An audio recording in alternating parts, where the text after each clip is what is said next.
Hello students, welcome back to my channel.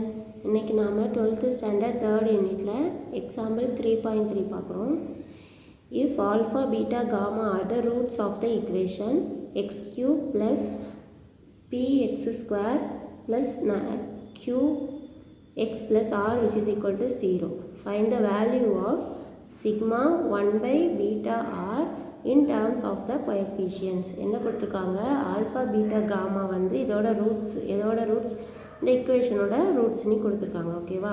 எப்படி 3 roots கொடுத்துருக்காங்க, ஒரு ஈக்குவேஷனில் எது ஹையர் பவர், இங்கே 3 கரெக்டாக. அப்போ இந்த ஈக்குவேஷனுக்கு 3 ரூட்ஸ் வரும் அப்படின்னு படித்து வச்சுக்கோங்க. இப்போ குவாட்ராட்டிக்கில் ஹையர் பவர் எப்படி இருக்கும், 2ஆக இருக்கும். கரெக்டாக எப்படி இருக்கும், ax square plus bx plus c equal to 0 இப்படி தானே இருக்கும் குவாட்ராட்டிக் ஈக்குவேஷன். ஸோ கண்டிப்பாக அதுக்கு எப்படி இருக்கும், 2 ரூட்ஸ் இருக்கும். இப்போ இது வந்து கியூபிக் ஈக்குவேஷன். ஸோ கண்டிப்பாக 3 ரூட்ஸ் இருக்கும். ஓகேவா? ஸோ அந்த கான்செப்டில் கொடுத்துருக்காங்க. ஸோ இந்த டேர்ம் வந்து நம்ம ஃபைன் பண்ண போகிறோம். ஓகே, ஸோ ஃபஸ்ட்டு வந்து சம் ஆஃப் ரூட்ஸ் ஃபைன் பண்ணுறோம். சம் ஆஃப் ரூட்ஸ் அப்போ என்ன வரும், 3 ரூட் இருக்கா. So alpha plus beta plus gamma which is equal to minus B by A. இதில் என்ன, ஏங்கிறது இங்கே 1 கரெக்டாக, இது B C D. Okay, so minus ஃபார்முலாவில் இருக்கிறது பினா என்ன பி பை ஏ என்ன 1. So which is equal to minus B. Okay, next product of roots. So product of roots இங்கே என்ன இருக்குது,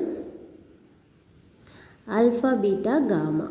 ஸோ ஃபார்முலா என்ன, மைனஸ் டி பை ஏ. அதாவது இதில் 3 ரூட்ஸ் இருக்கிறது அப்படின்னால ஏபிசிடி போகுது. ஓகேவா? போன லாஸ்ட்டு சம்மரை வந்து 2 ரூட்ஸ் வச்சு படிச்சிருப்பீங்க.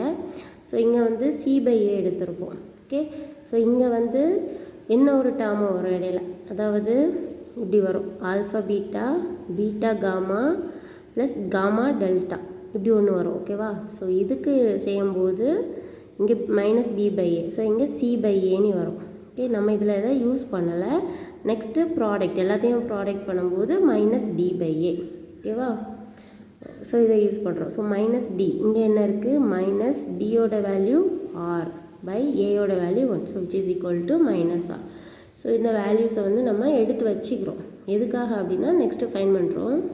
என்ன ஃபைன் பண்ண சொல்லியிருக்காங்க, சிக்மா 1 பை பீட்டா காமா. சிக்மானா என்ன, சம் ஆஃப். கரெக்டாக? ஸோ இதை எப்படி எழுதிக்கலாம், 1 பை பீட்டா காமாவா ப்ளஸ் 1 பை மொத்தம் நமக்கு ஆல்ஃபா பீட்டா காமா 3 உண்டு. ஓகே, ஸோ இப்போ பீட்டா காமா கொடுத்துருவாங்க. அப்போ அடுத்து என்ன எழுதலாம், gamma alpha plus 1 by alpha gamma. Okay, alpha beta. ஓகேவா? ஸோ மாற்றி எடுத்துக்க வேண்டியது. அதாவது இவ்வளோத்தையும் தான் அவங்க ஷார்ட்டாக சம் ஆஃப் டி சிக்மாவில் கொடுத்துருக்காங்க. ஓகே, ஸோ நெக்ஸ்ட்டு ஸ்டெப்பில் என்ன பண்ணுவோம், இதை எல்சிஎம் எடுப்போம். ஸோ எல்சிஎம் எப்படி எடுப்போம், கீழே ஆல்ஃபா இருக்குது, பீட்டா இருக்குது, காமா இருக்குது, எல்லாம் 2 டைம்ஸ் இருக்குது. சரியா? ஸோ ஃபஸ்ட்டு ஒரு ஆல்ஃபா ஒரு பீட்டா ஒரு காமா எடுத்துகிட்டு எப்படி எல்சிஎம் எடுப்போம், இங்கே என்ன இல்லை, ஆல்ஃபா இல்லை. ஸோ இந்த எடுக்காத ஆல்ஃபாவை மேலே எடுப்போம். Okay, alpha. இங்கே என்ன இல்லை, பீட்டா இல்லை. ஸோ அந்த பீட்டாவை இங்கே எடுப்போம்.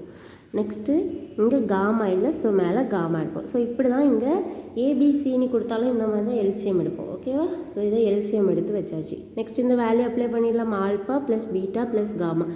இப்போ புரியுதா நம்ம எதுக்காக மேலே வந்து சம் ஆஃபும் ப்ராடக்ட்டும் செய்தோன்னே. ஸோ இதில் வேல்யூவில் கொண்டு அப்ளை பண்ணுறோம். ஸோ இதோட value minus B divided by இதோட value minus R. So cancel பண்ணும்போது நமக்கு பி பை ஆர் அப்படின்னு வேல்யூ கிடைக்குது. ஓகே, புரிஞ்சிருக்கோன்னு நினைக்கிறேன். தேங்க்ஸ் ஃபார் வாட்சிங்.